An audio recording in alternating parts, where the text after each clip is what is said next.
반갑습니다. 기하 세 번째 시간입니다. 이번 시간에는 쌍곡선에 대해서 공부를 해보겠습니다. 쌍곡선이 타원이랑 정의가 되게 비슷해가지고 식도 비슷해요. 근데 타원이랑은 또 어떤 차이가 있는지 같이 알아보겠습니다. 우선 타원의 정의부터 다시 한번 써볼게요. 타원은 두 점으로부터 초점이죠. 초점. 거리의 합이 일정한 점들의 자취였습니다. 거리의 합이 일정한 자취도 좋고 집합도 좋고 뭐 괜찮습니다. 그래서 식이 이제 이렇게 나왔었죠. 제가 쌍곡선을 하나 그려놓고 설명을 할게요. 쌍곡선은 여기 중간에가 부호가 바뀝니다. 그래서 쌍곡선은 정의가 어떻게 되냐면 두 점으로부터 거리의 요것만 바뀌어요. 거리의 차가 일정한 점들의 자취고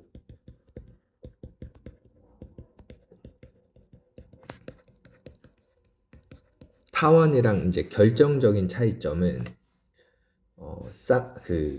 점근선이라는 개념이 존재합니다. 점근선 하니까 어디서 들어봤죠? 유리함수가 이렇게 생겼는데 사실 유리함수도 쌍곡선의 일종입니다. 기하 관점에서는 이런 건 다루지 않지만 유리함수도 쌍곡선의 일종이고 점근선이라는 개념이 있었죠. X축, Y축.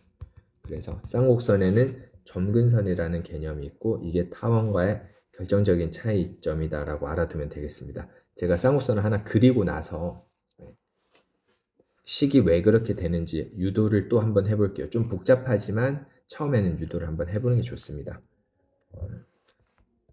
쌍곡선을 잘 그리려면 점근선을 먼저 그려야 되거든요. 그래서 제가 점근선을 먼저 하나 그려놓고 설명을 하겠습니다. 여기를 편의상 제가 A, B라고 하고 좀 도구를 활용해서 그릴게요.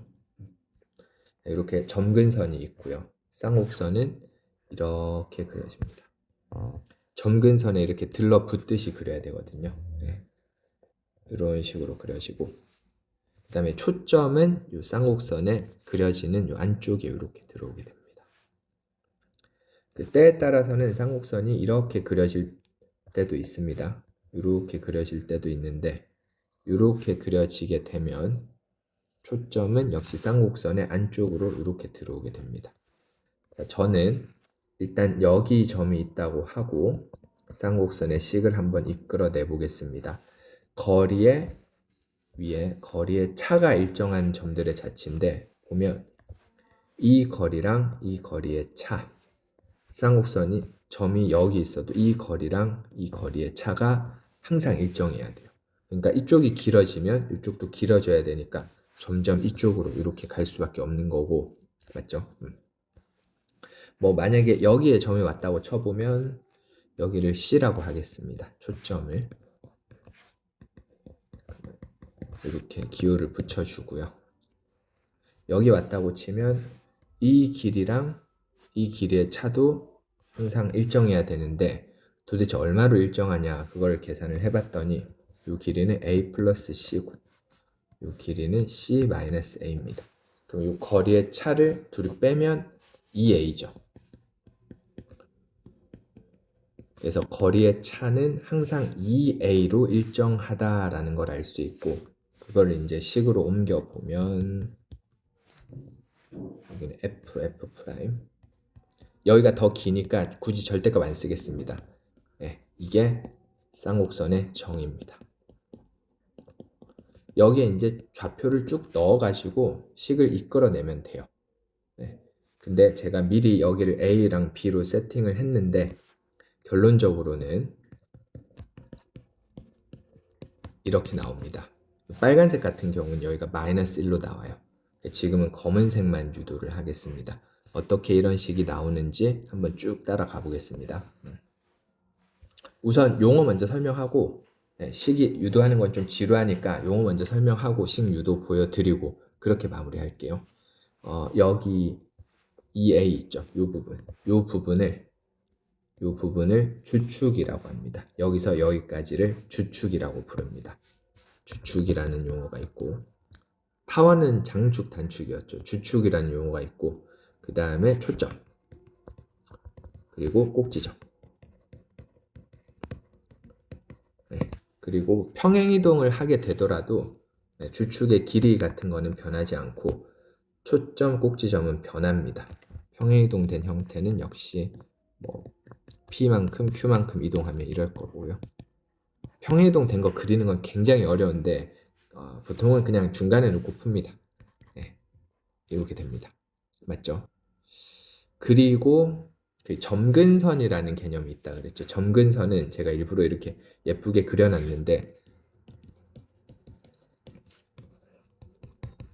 이게 점근선의 방정식이 됩니다. 왜 이렇게 되는지는 뭐 극한 이런 거를 좀 얘기해야 돼서 제가 나중에 보충 자료로 실어 놓을게요. 그냥 지금은 이렇게 된다라고만 알아둬도 될 것 같아요. 그래서 여기 A랑 B를 가지고 사각형을 하나 그린 다음에 대각선으로 점근선을 긋고 쌍곡선을 이렇게 그려주면 된다. 이렇게 알아두면 되고, 그리는 거 이제 연습을 좀 해봐야겠죠. 그러면 그나저나 도대체 이런 식이 어떻게 나왔는지를 또 한번 유도를 해보겠습니다. 좀 지루할 수도 있는데 한 번 정도는 해보는 게 좋다고 생각해서 보여드리는 거니까 한 번 정도 꼭 따라 해봤으면 좋겠습니다. 자, 타원 할 때랑 똑같아요. X 이렇게 써가지고 넘기고 나서 열심히 정리하면 됩니다. 넘길게요. 제가 너무 호흡이 길어질 것 같아서 필요한 생략을 해도 되는 부분은 약간은 생략을 하겠습니다. 자, 제곱합니다. 양변. 전개하면서 제곱해 버릴게요. 그러면 오른쪽은 4a 제곱.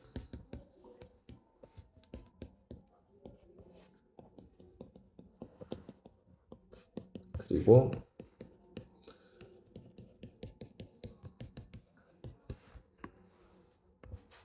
지워지는 거 지우고 2cx 넘길게요. 그러면 4cx. 그리고 4도 약분을 하겠습니다. 그러면 다음 식이 이렇게 되죠. cx 마이너스 a 제곱이 아직 루트가 안 사라져서 한 번 더 제곱하겠습니다.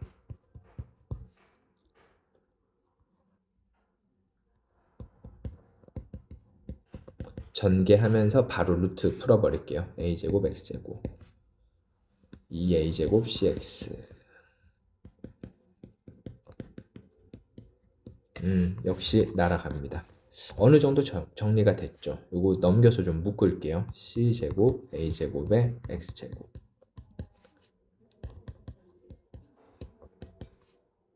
그 다음 요거 넘기면,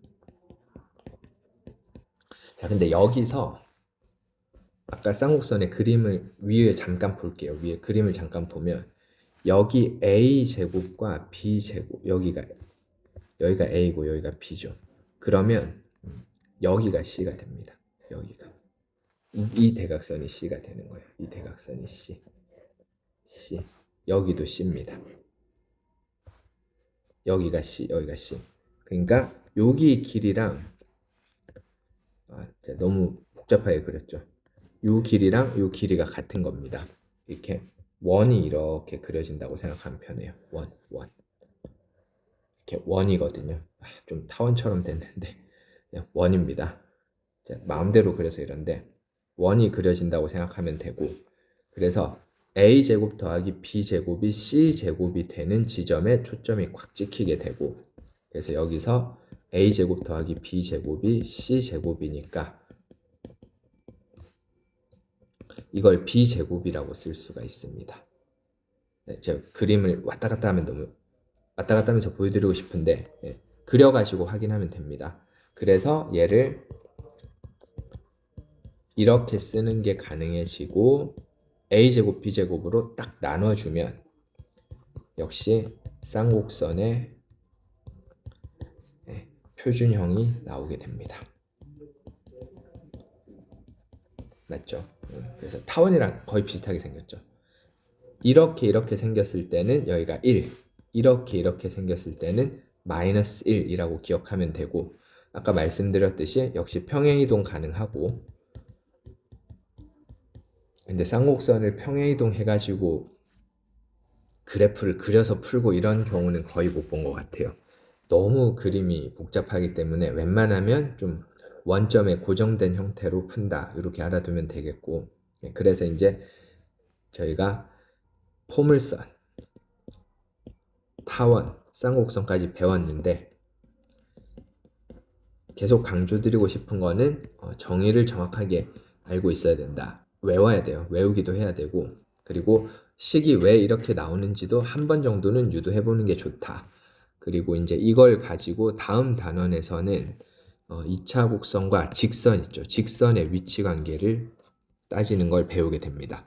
원과 직선 같은 경우에는 뭐 판별식이나 아니면 중심 사이의 거리 이런 걸 이용해서 풀었었는데, 2차 곡선은 이제 뭐 중심 사이 거리 이런 건 쓸 수가 없어서 보통은 그 판별식을 이용하거나 아니면 미분을 이용해 가지고 직선의 위치 관계 기준이 되는 게 접선이죠. 그래서 접선 공식도 나오고 뭐 위치 관계도 배우고 그렇습니다. 나머지 내용은 제가 다음 강의에서 정리를 하겠습니다. 네, 시청해 주셔서 감사합니다.